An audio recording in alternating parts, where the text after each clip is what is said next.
नमस्कार बच्चों।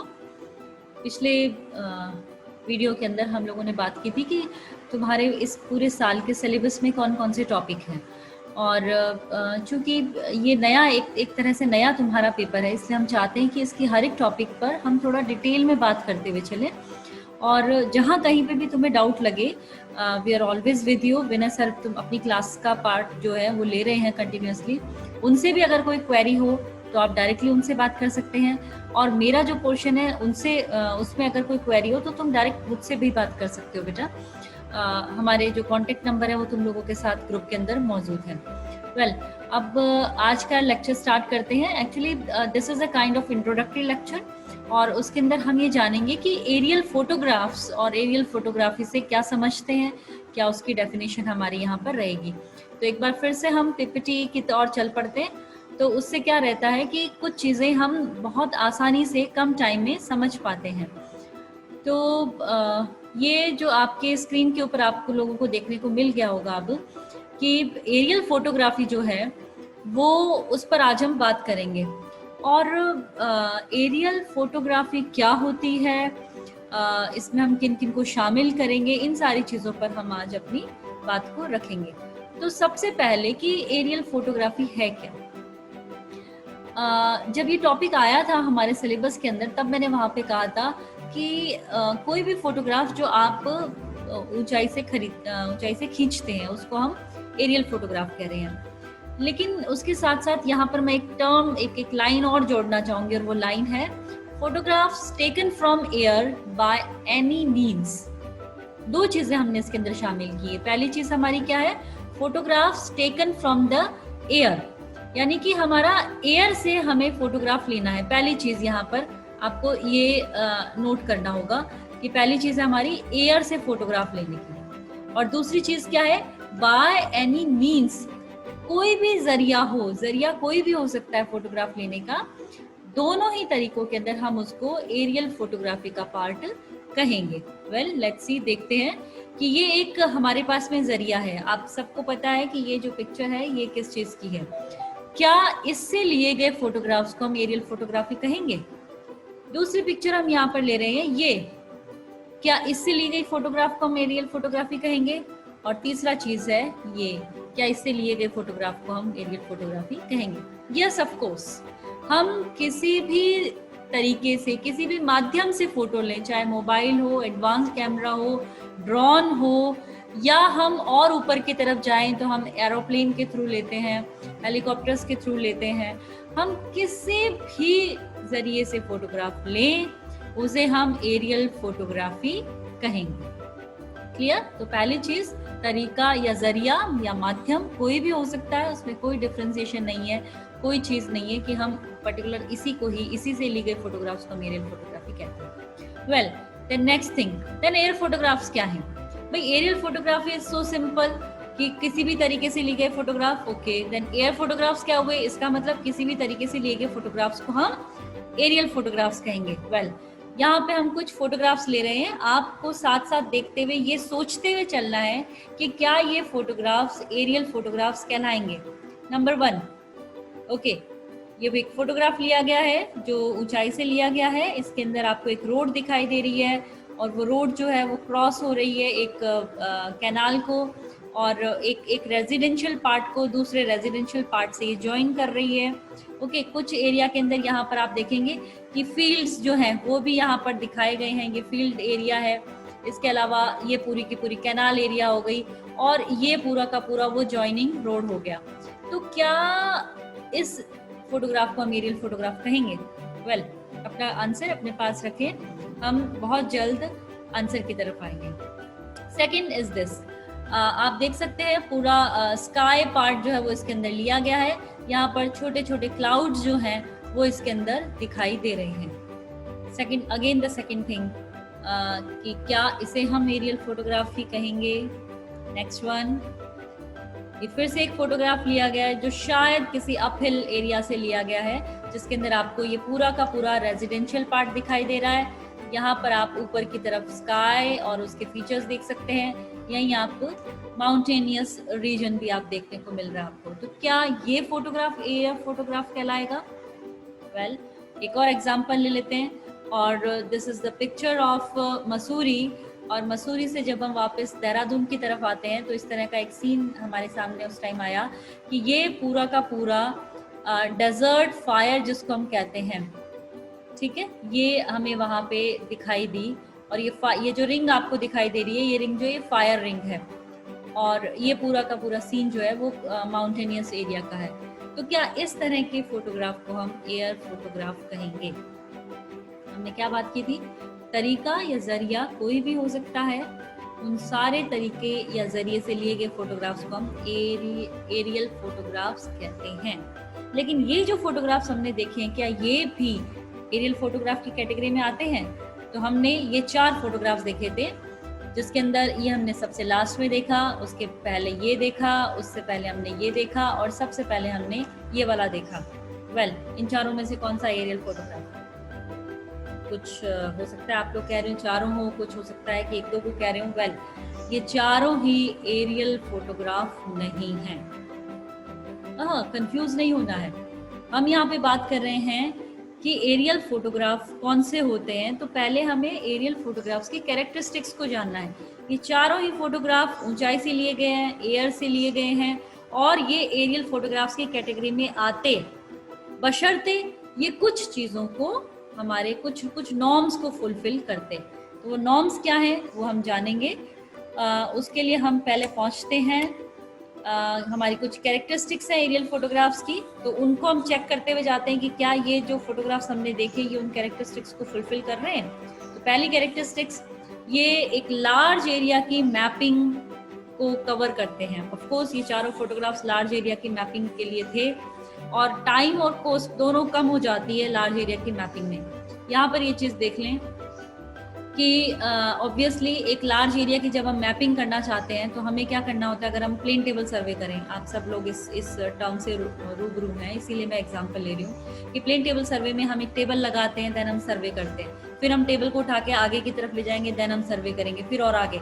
और इस तरह से अगर हमें एक बहुत बड़े एरिया का सर्वे करना है, सपोज पूरे अजमेर का सर्वे करना है, तो हमें क्या करना होगा, हमें थाउजेंड्स ऑफ टाइम उस टेबल को एक जगह से दूसरी जगह शिफ्ट करना होगा, और फिर उसके बाद हम मैप का काम करेंगे, और उसमें हमें हो सकता है पूरा का पूरा साल या इससे ज़्यादा टाइम लग जाए। क्लियर? लेकिन अगर हम एक ड्रोन को सुबह फटाक से उड़ाते हैं और उसके अंदर कैमरा फिट है, वो क्लिक करते हुए पूरे अजमेर एरिया के ऊपर घूम करके आ रहा है, वो हमें कुछ ही घंटों के अंदर पूरे अजमेर का एरियल फोटोग्राफ हमें दे देगा। तो इसका मतलब ये कम समय में हो जाते हैं, करेक्ट? सेकंड थिंग, कोस्ट कम क्यों पड़ रही है भाई? कोस्ट तो महंगी पड़नी चाहिए। नहीं, जब हम टाइम के साथ रेफरेंस में इसकी बात करते हैं तो आप देखें कि एक किसी काम को करने में 1 साल लग रहा है, तो जो काम करने वाले हैं उनका अपॉइंटमेंट, उनको सैलरी देना, प्लस उसके अंदर लगने वाला मटेरियल, प्लस अगर कुछ गड़बड़ हो जाती है तो फिर से उस काम को स्टार्ट करना, इन सारी चीज़ों में जो कोस्टिंग बैठती है वो ड्रोन के थ्रू ली जाने वाले फोटोज वाली कोस्टिंग से कम बैठती है। इसलिए जब हम लार्ज एरिया के रेफरेंस में बात करेंगे, और ऑब्वियसली एरियल फोटोग्राफ्स को हम लार्ज एरिया के रेफरेंस में ही काम में लेते हैं, इसलिए वहाँ पर टाइम और कॉस्ट दोनों कम हो जाती हैं। सेकंड और मोस्ट इम्पॉर्टेंट पॉइंट कि वो जो एरियल फोटोग्राफ्स हैं उनकी कैरेक्टरिस्टिक्स अभी यहाँ पे बता रही हूँ मैं, और इसी वजह से हम उन वाले फोटोग्राफ्स को एरियल फोटोग्राफ्स नहीं कहेंगे। वो क्या थे? They must have definite scale. Important thing, scale होना बहुत जरूरी है। अगर हमारे पास स्केल नहीं होगा तो हमें पता ही नहीं चलेगा कि हम कितने बड़े एरिया को कवर कर रहे हैं, उसमें जो बिल्डिंग है, उसमें जो फील्ड है, उसमें जो रोड जा रही है, उसकी लेंथ कितनी है, बिल्डिंग की हाइट कितनी है, फील्ड, एग्रीकल्चर फील्ड जो है वो कितने बड़े एरिया के अंदर फैले हुए हैं। ये सारी चीज़ें हम नहीं बता पाएंगे। अगर हम ये सारी चीज़ें नहीं बता सकते हैं तो हमारे लिए मैपिंग का मतलब ही क्या है? आप सब लोग ज्योग्राफी के स्टूडेंट और आपको पता है कि एक मैप की वैल्यू तभी होती है जब उसके अंदर स्केल दिया हुआ हो। क्या आपने इन सारे फोटोग्राफ्स के अंदर कहीं पे भी स्केल वाली वो बार देखी या कोई स्टेटमेंट मेथड देखा? नहीं। इसका मतलब अगर स्केल नहीं है तो उन्हें हम मैपिंग के लिए एरियल फोटोग्राफ्स नहीं कह सकते। राइट। इसी के साथ बेटा, चूंकि आप लोगों ने जो मैप्स देखे थे उसमें एक स्केल और नॉर्थ एंगल हो जाए तो सफिशिएंट होता था, ज़्यादा आपके साइट के अंदर इंडेक्सिंग हो जाती थी। बट यहाँ पर चूंकि हम एक हाइट पर जा करके फोटोग्राफ्स लेते हैं, तो ऐसे में क्या होता है कि हमें फ्लाइट हाइट भी पता होनी चाहिए, यानी कि कितनी हाइट पर जा करके फोटोग्राफ्स लिए जा रहे हैं, ये भी एक इम्पॉर्टेंट पॉइंट है। इसके बाद हमारे पास आता है पाथ नंबर। पाथ नंबर क्या होता है बेटा कि आपने एक ड्रोन आपने भेजा और वो ड्रोन जो है वो अपने नीचे की चीज़ों को कैप्चर यानी फोटो लेता हुआ जा रहा है, लेकिन एक ही ड्रोन पूरे एरिया को एक साथ तो कवर नहीं कर सकता। अगर हमें छोटे छोटे फीचर्स जानने हैं तो हम क्या करेंगे, उसी ड्रोन को हम वापस से घुमा के उसके पास वाले पाथ पे लाते हैं। तो this is known as a single path. जैसे ही हमने उसको घुमा के लाए, this is another one path. ऐसे ही एक बार और लेकर के गए, अनदर वन पाथ। ऐसे ही और लाए, another one path. It is just like आप लोग एग्जाम्स देते हैं तो आपका एक सिटिंग अरेंजमेंट होता है। क्लास के अंदर आपको एक रो में बिठाया जाता है, उसके बगल में एक और रो होती है, एक और रो होती है। तो जो कॉपीज डिस्ट्रीब्यूट की जाती है, जो क्वेश्चन पेपर डिस्ट्रीब्यूट किए जाते हैं, वो फटाफट पहले एक रो में दिया, फिर वहां से घूम के दूसरी रो में आते हैं, फिर तीसरी और फिर चौथी। तो इस तरह से क्या होता है कि सारी रोज एक साथ कवर हो जाती हैं। ठीक इसी तरह से जब ड्रोन को उड़ाया जाता है तो नीचे के फीचर्स को कवर करने के लिए हम एक पाथ बनाते हैं और वो सर्पिलाकार पाथ इस तरह से होता है। तो पाथ नंबर होना चाहिए, प्लस जिस भी कैमरे से फोटो खींची गई हो, whether it is belongs to mobile camera, whether it is belongs to drone, whether it is belongs to your own handy camera या हैंडी कैम या कोई वीडियो कैमरा, कोई भी कैमरा हो, उस कैमरे के कैलिब्रेशन डिटेल्स हमें पता होना चाहिए। कैलिब्रेशन डिटेल्स क्या होती हैं, टर्म्स में मत ज़्यादा प्रॉब्लमेटिक मत समझो इसको। ये टर्म्स तो इसलिए भी लगा दी जाती हैं, कैलिब्रेशन ऐसे मतलब अच्छा खासा अच्छा दिखने के लिए लगाते हैं बेटा इन्हें। एक्चुअली कैमरे के बारे में पता होना चाहिए, कैमरे का फोकस डिस्टेंस कितना है, फोकस लेंथ कितनी है, उसका एडजस्टमेंट कैसा है, उससे शीट कितनी दूरी पर है, यानी वो जो फोटो खींच रहा है वो फोटो कितनी छोटी और बड़ी होकर के हमारे पास आएगी, रियल आएगी या वर्चुअल आएगी, सीधी आएगी या उल्टी आएगी, ये सारी चीजें हमें पता चलता है कैमरा कैलिब्रेशन से। ओके, तो ये जो सेकंड नंबर का जो पॉइंट है यहाँ पर, इसी वजह से हम उन पिछली फोटोग्राफ्स को एरियल फोटोग्राफ नहीं कहेंगे। क्लियर हो गया? Next point, aerial photographs are 40% overlap, so they are pretty much accurate. Aerial photographs क्या होते हैं, वो ओवरलैप्ड होते हैं। अब ये ओवरलैपिंग क्या है, 40% का क्या मतलब है, ये सारे हम हमारी नेक्स्ट क्लासेस में लेंगे। ओवरलैपिंग में मतलब इतना समझ लेना कि अगर हमने एक फोटोग्राफ इस पोर्शन की ली है तो अगला फोटोग्राफ जो है ना वो इसके आगे वाले पोर्शन की फोटोग्राफ नहीं लेगा, वो आधा इसको कवर करेगा और बाकी का हिस्सा नेक्स्ट को लेगा। ठीक है, तो ये ओवरलैपिंग एक दूसरे के ऊपर गया हुआ, ताकि कंटिन्यूटी में लाइन बन जाए। ठीक है, ये क्यों जरूरी होता है हम आगे और डिस्कस कर लेंगे इसको।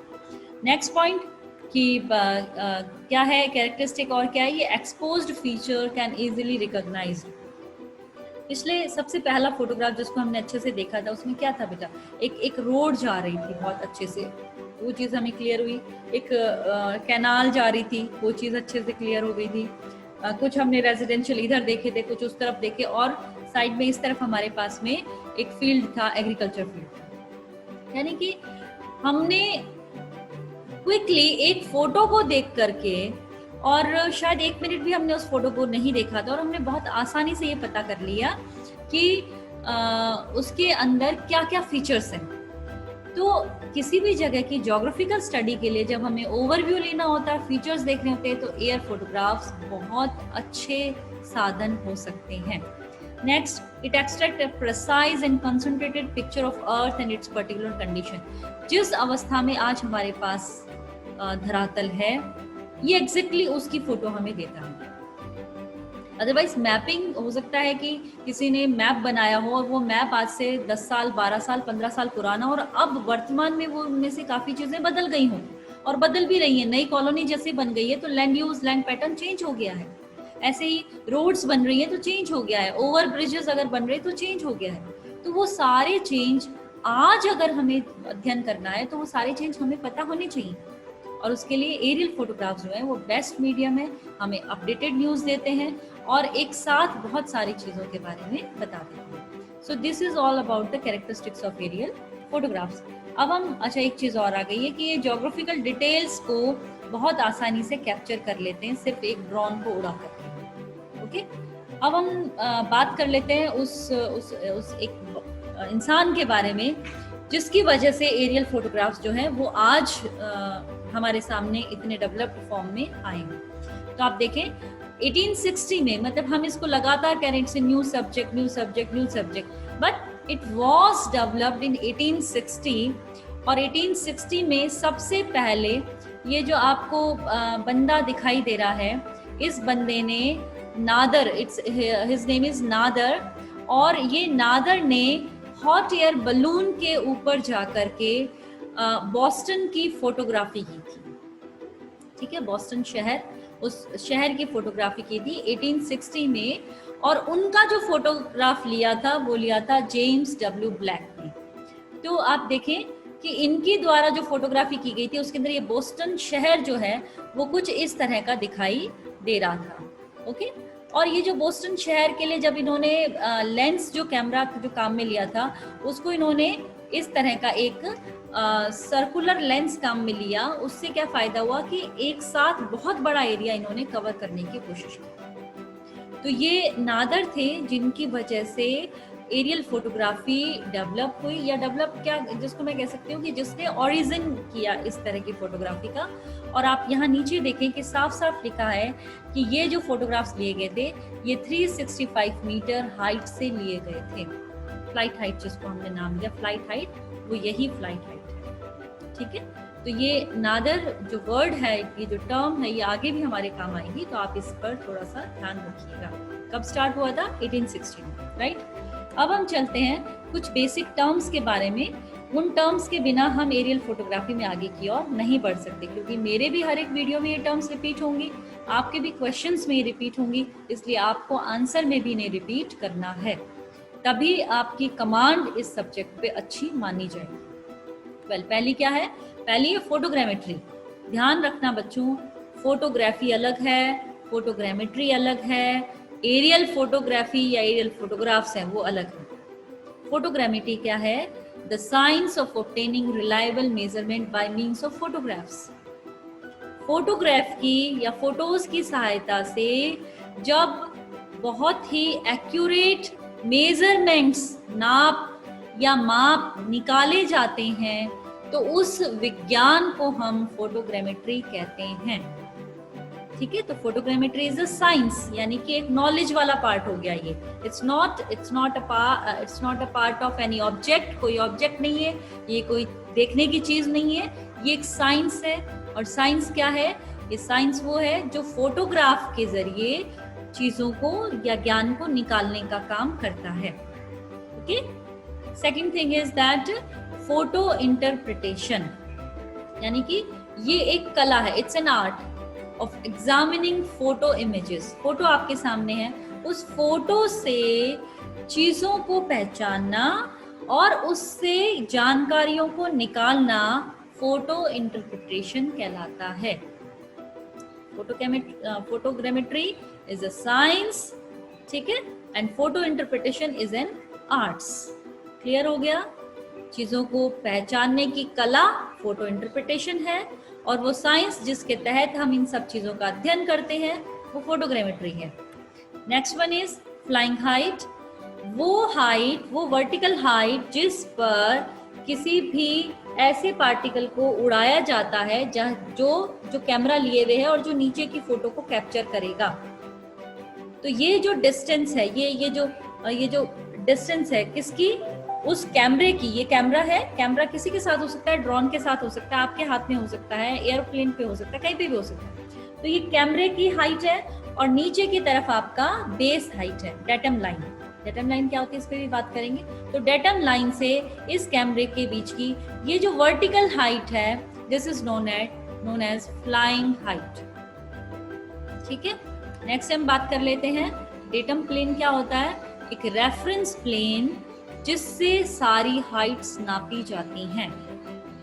ठीक है, ज्यादातर हम इसको ज्योग्राफी के अंदर जो है वो आधार तल जिसे हम कहते हैं वो यही डेटम प्लेन है, और हम लोगों ने जूनियर क्लासेस में पढ़ा था कि चेन्नई के तट जो है, चेन्नई के पास वाला जो तट है, वहाँ पर उच्च ज्वार और निम्न ज्वार के बीच का जो एवरेज प्लेन रहता है उसे हम जीरो डेटम प्लेन या जीरो हाइट पर कहते हैं, और वहीं से हमने सारी ऊंचाइयों को नापा है। तो डेटम प्लेन, ये चीज़ क्लियर हो गई। कुछ और बेसिक टर्म्स की हम बात कर लेते हैं। पहला है हमारा एक्सपोजर स्टेशन। एक्सपोजर स्टेशन का मतलब होता है कैमरा स्टेशन।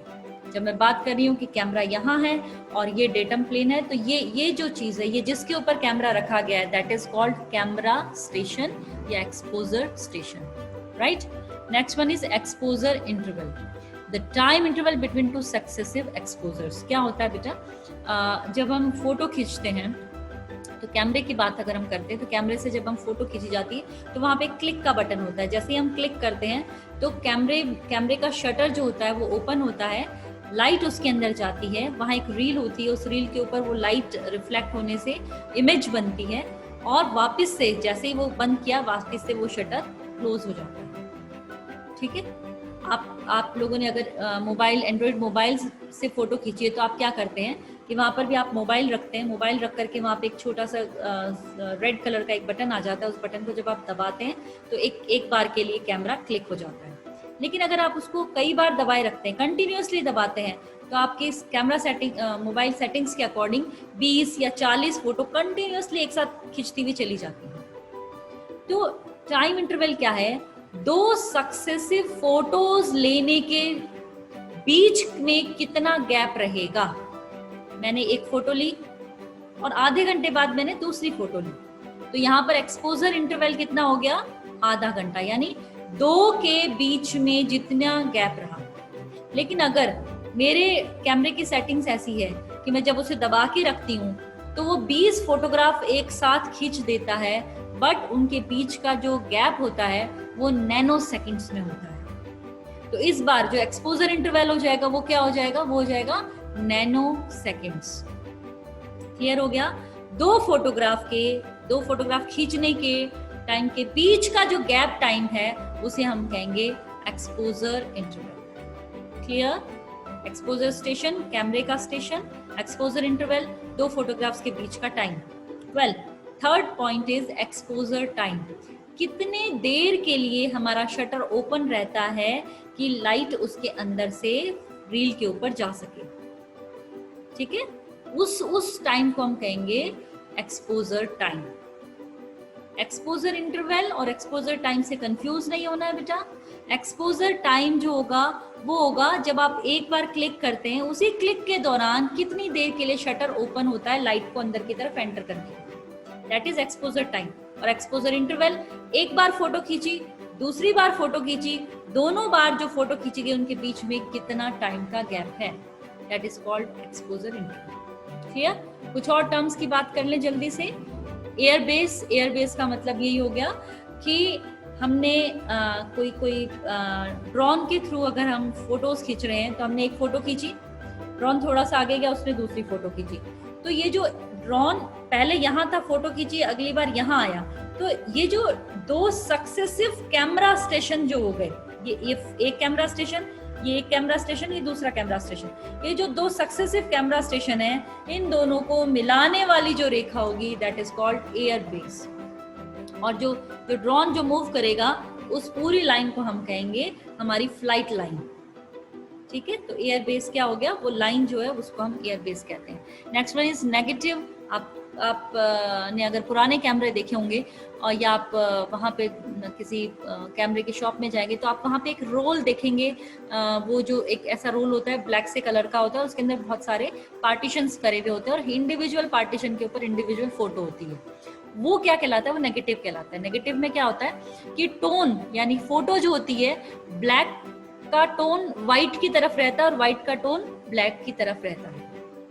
आप लोग अभी भी देखें तो आपको इजीली वो उन रोल्स के अंदर पिक्चर्स जो है वो अपोजिट दिखाई जाएंगी। अगर आप अपनी फोटो लेते हैं तो आपके बाल व्हाइट कलर के आएंगे और आपका फेस जो है वो डार्क कलर में आएगा। टोन्स डिफरेंट होते हैं, that's why we are called is negative. Next one is positive. जब सेम टोन आए, मतलब आपने अपनी फोटो ली है तो बाल जो हैं वो आपके ब्लैक में आए और आपका फेस जो है वो वाइट टोन की तरफ आता है, अगर ऐसा होता है तो उसको हम कहेंगे पॉजिटिव। और ये टोन क्यों इम्पोर्टेंट होता है? ये टोन इम्पोर्टेंट होता है बेटा क्योंकि टोन का मतलब ही ये होता है कि ब्लैक से लेकर के वाइट के बीच के सारे शेड्स जो हैं, सारे डिस्टिंग्विशेबल शेड जिनको हम अलग कर सके, उनको हम कहते हैं टोन।